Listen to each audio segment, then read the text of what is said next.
First of all, let me introduce you. I'm Ruth from Son of Calles. It's a Mexican media focused in bringing all the league information of Europe Mm-hmm. and all the other regions. First of all, it's an honor to meet you. I've been following your career since you were a player, long time ago, and Yeah. now talking to you as a coach, I have so many questions.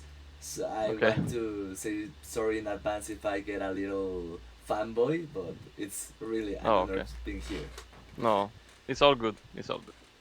First of all, I wanna talk about that transition from the best Heimerdinger at Worlds to being a coach staff. What happened in that process? Mm, yeah. I mean, I think I just lost motivation to play the game, basically, and it was like I was playing in German league, like second division, like or like the first division in German league, right? Mm-hmm. Prime league, and then I kind of just I don't know. I didn't have the urge to grind anymore. The game, if it makes sense. I didn't have the motivation or, you know, to actually continue being a pro. So then I was just like, okay, I will just see if some of the ones as like a assistant coach or just try it out as well. And then Vitality approached me last year, and I was like, yeah, sure, why not? Sounds like a cool thing to do. Try it out, see if I like it. And since then, it's been going kind of fast. I haven't been thinking too much about it, but it's like I mean, I've been on both coins. I've been a player for so long, and then being assistant coach now, and like helping out the team. It's for sure way different.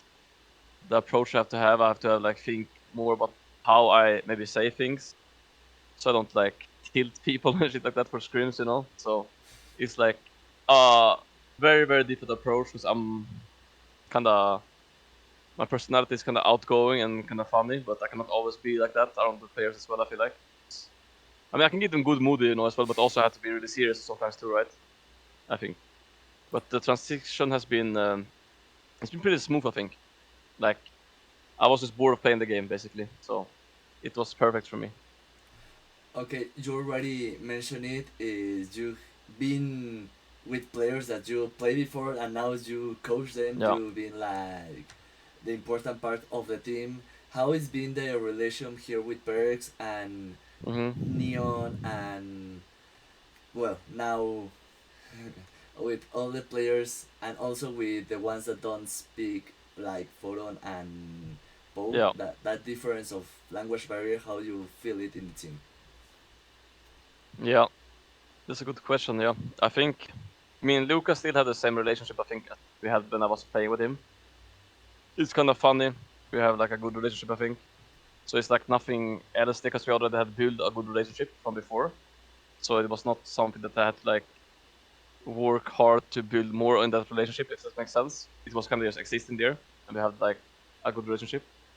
And then for Futon and Bo, it's very different. You have to put in more time to make them understand you, for example. So it's more time consuming, but it's also really fun because they say a lot of weird things because they don't speak English that well. So they say a lot of funny things. So it's really fun to be around them as well during practice. It can be frustrating from time to time when you can't get your point across correctly because they don't understand you to 100%. But you just have to take more time and explain slower or like put more effort basically in to make sure that they understand it. And then the bot lane is just really self-sufficient. I would say our bot lane is really they talk a lot between each other. They talk a lot about their matchups, how they want to play. So I'm really happy with like it's pretty easy to work with them as well. I think so. I don't think we have any player right now that's like hard to work with. So I'm very happy with all of them.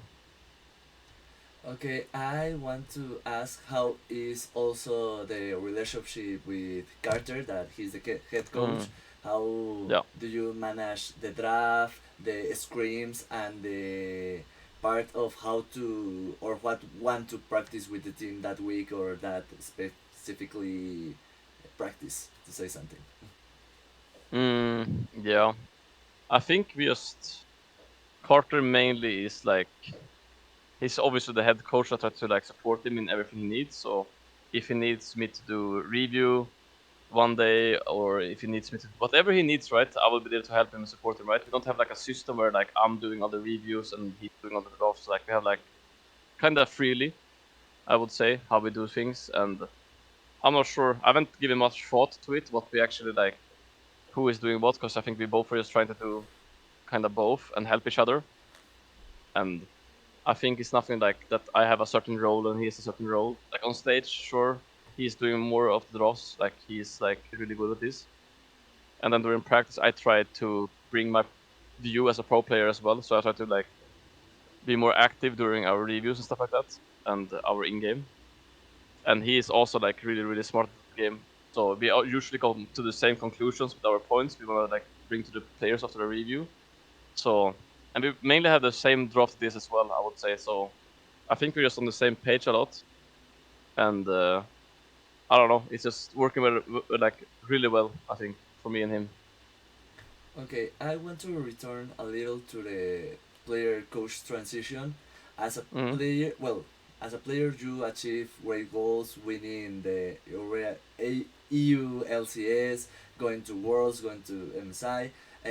Now that you're a coach, some of that goals may change. So how do you feel it? Is this another way to take motivation to guide other players to achieve their goals, or how does these motivations as a coach staff is going with you?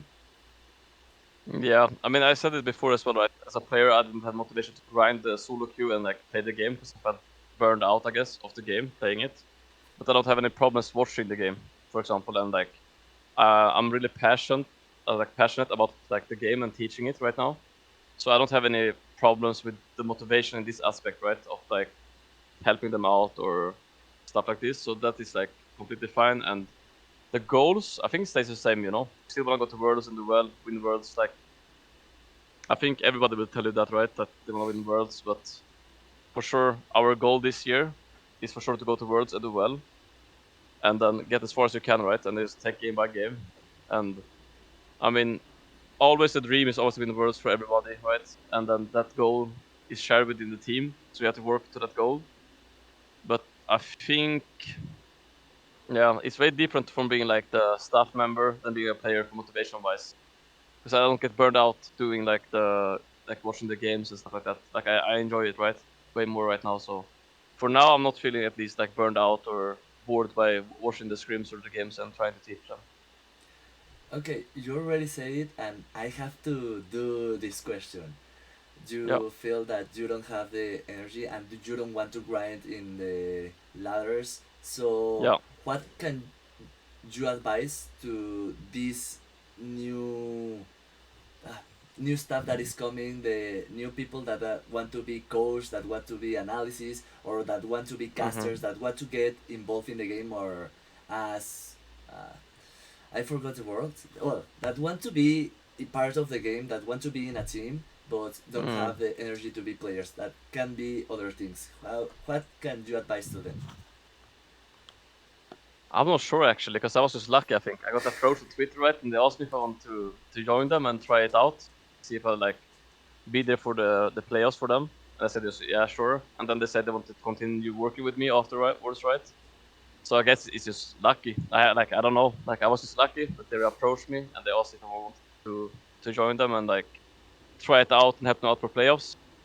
And then they liked me, so I got a contract after that. So I don't know. It's really a hard question to be like say, do you have to do this or this to get a job, right? In the esports, it's really hard, really really hard. I think to like say this specific thing you have to do. I think it's a bit of like I don't know. For me, it's just because I was a pro player, so maybe it was easier for me, right? As someone like what he probably knows a lot about the game, etc., etc., right?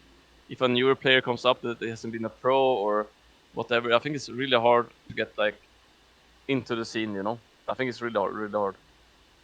Okay, I like to finish this interview with a free Yeah. space for you to say whatever you want to your Mexican and Latin American fans. So this is your space.